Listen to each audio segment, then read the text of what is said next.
La obesidad es una entidad que es multifactorial en su etiología, ¿no? Y la parte psicológica influye muchísimo. Podemos encontrar muchísimos pacientes el problema de que yo me siento muy ansioso para seguir un plan de alimentación, o les cuesta el tema de la autodisciplina. Y en general muchas de estos problemas que los pacientes nos mencionan tienen raíces en situaciones emocionales, en situaciones de manejo de estrés que tal vez por ahí no es el más adecuado, y por eso es que la figura del psicólogo es tan importante, porque les enseña primero a identificar cuál es su relación con la comida.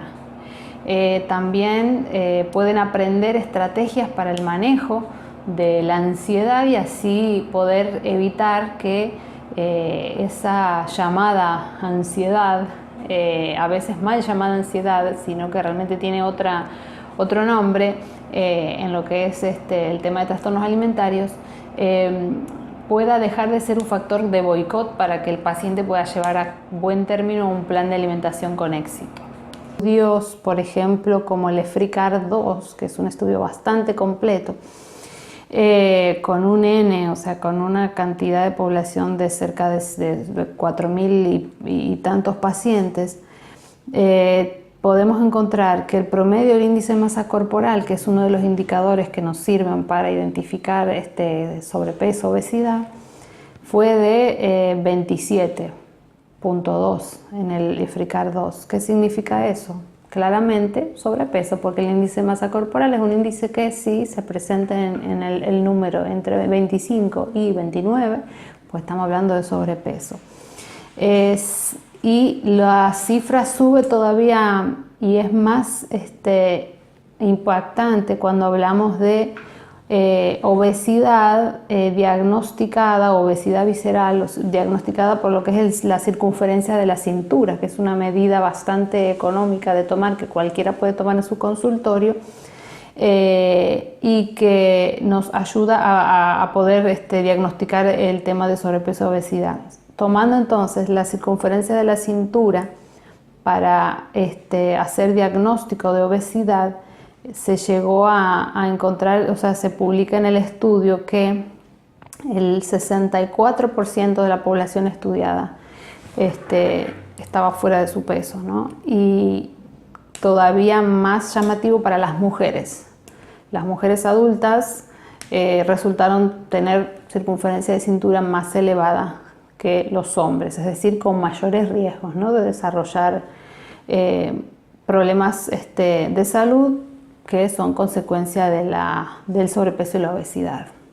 Síndrome plurimetabólico, diabetes tipo 2, entre otras, trastornos cardiovasculares, problemas de circulación, o sea, ¿no?, dentro de lo que serían problemas cardiovasculares. Son enfermedades, lo que se llaman las enfermedades no transmisibles, pero que realmente son en este momento las principales causas de muerte en el mundo. El tema del peso ideal es totalmente, es un cálculo que se hace de forma individual, ¿no?, porque hay muchos factores que van a jugar un papel en ese cálculo. Primero, en el caso de los niños, por ejemplo, hay que determinar la edad, la fecha de nacimiento. Entonces, en el caso de los niños, de acuerdo a su fecha de nacimiento y también la población a la que pertenecen, porque idealmente las poblaciones infantiles deben compararse con las etnias a las que pertenecen, ¿no? O sea, lo ideal es que cada país tenga sus tablas de crecimiento para poder marcar dónde está ese niño y poder diagnosticar su peso. Y compararlo consigo mismo, principalmente, ¿no? Pero en el caso de los niños, por ejemplo, aquí en el país se utilizan las tablas de la OMS, y ahí uno puede entonces ubicar dónde está ubicado el niño, si tiene un peso y una talla normal para la edad. En el caso de los adultos, pues se puede determinar cuál es el peso adecuado de acuerdo a, por ejemplo, hay varios métodos, ¿no? Pero uno de estos es según el índice de masa corporal, o sea, teniendo en cuenta la altura del paciente, teniendo en cuenta la edad, bueno, en el caso del índice de masa corporal, la talla y el peso, ¿no? Pero básicamente el cálculo de talla y de peso actual para ver dónde está y a dónde queremos llevarlo. Para el índice de masa corporal, el rango de peso normal debería estar entre 18.5 y 24.9.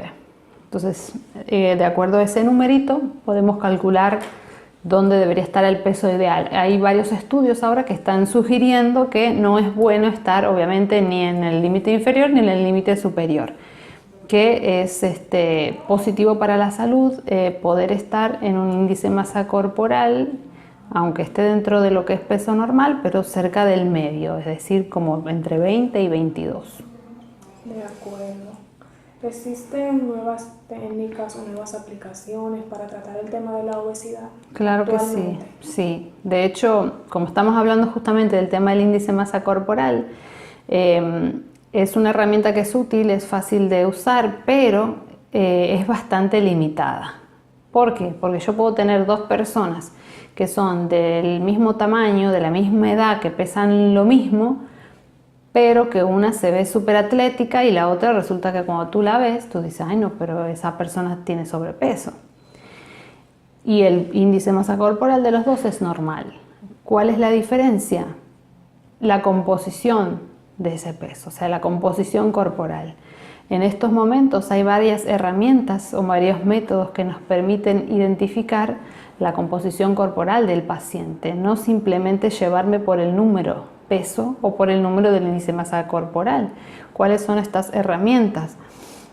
Pueden ser, por ejemplo, las balanzas que nos permiten por bioimpedancia electromagnética determinar lo que es el porcentaje de masa muscular, de grasa y hasta de agua del paciente, que algunas son bastante precisas en algunos de estos cálculos, y si todavía queremos ser más precisos con la composición corporal, pues hay técnicas estandarizadas mundialmente, como es la técnica de medición de las partes del cuerpo de antropometría de Isaac o de Isaac, que es un método por el cual el especialista toma perímetros, pliegues del cuerpo y realiza fórmulas para poder determinar justamente esos porcentajes de masa muscular, de masa grasa, y entonces así poder trabajar mejor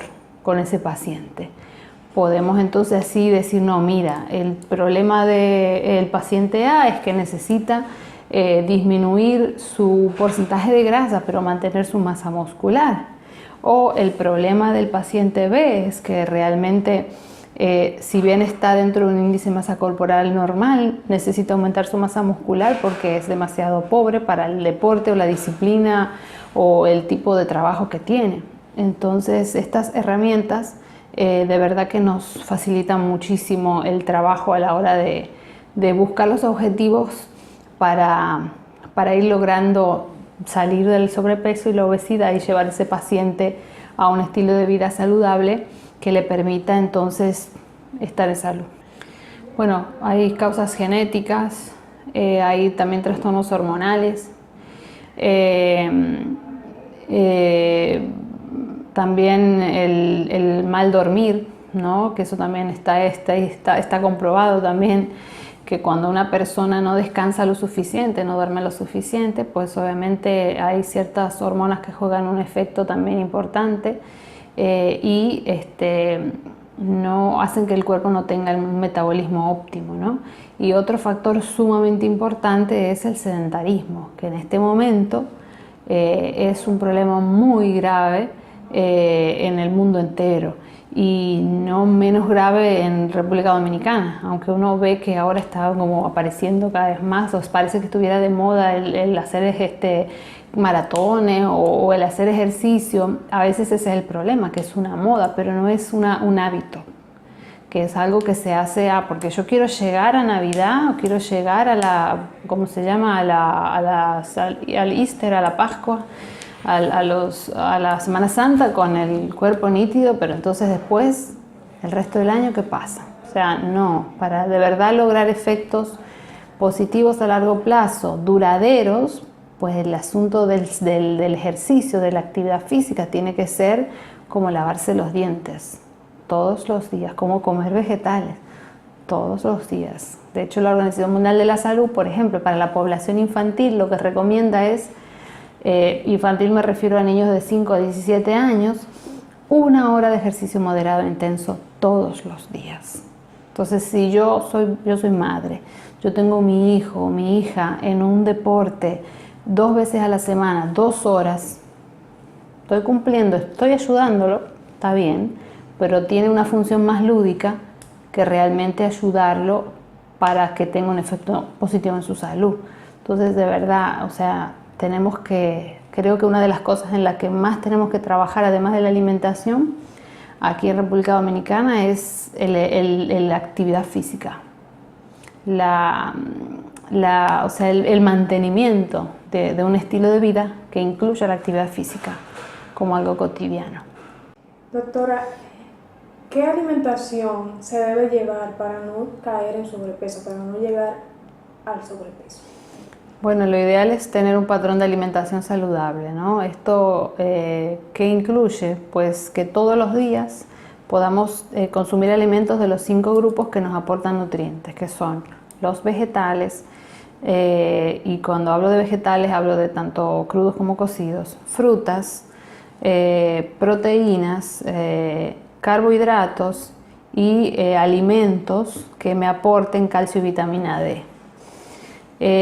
Claro, esto tiene que ser en porciones adecuadas, ¿no? Y esas porciones van a adecuarse a cada grupo o etapa biológica que la persona tenga, ¿no?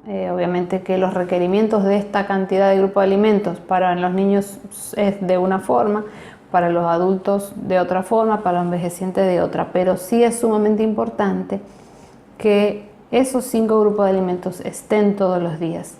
Y según estudios también que se han hecho en los últimos 15, 20 años, que vienen arrojando el mismo resultado positivo, es el consumo de frutas y vegetales diario. O sea, personas que luego, por ejemplo, de haber estado sometidos a tratamientos para pérdida de peso, si buscan mantenimiento del peso en cuestiones de alimentación, los vegetales y las frutas cumplen un rol fundamental, ¿no? ¿Por qué? Porque le dan volumen a la alimentación, aportan mucha fibra, le dan poder de saciedad a la comida, y obviamente un aporte de vitaminas y minerales súper rico para las personas. Entonces, la clave está en consumir esos 5 grupos de alimentos en las porciones adecuadas, pero más que nada, no dejar de comer frutas y vegetales todos los días.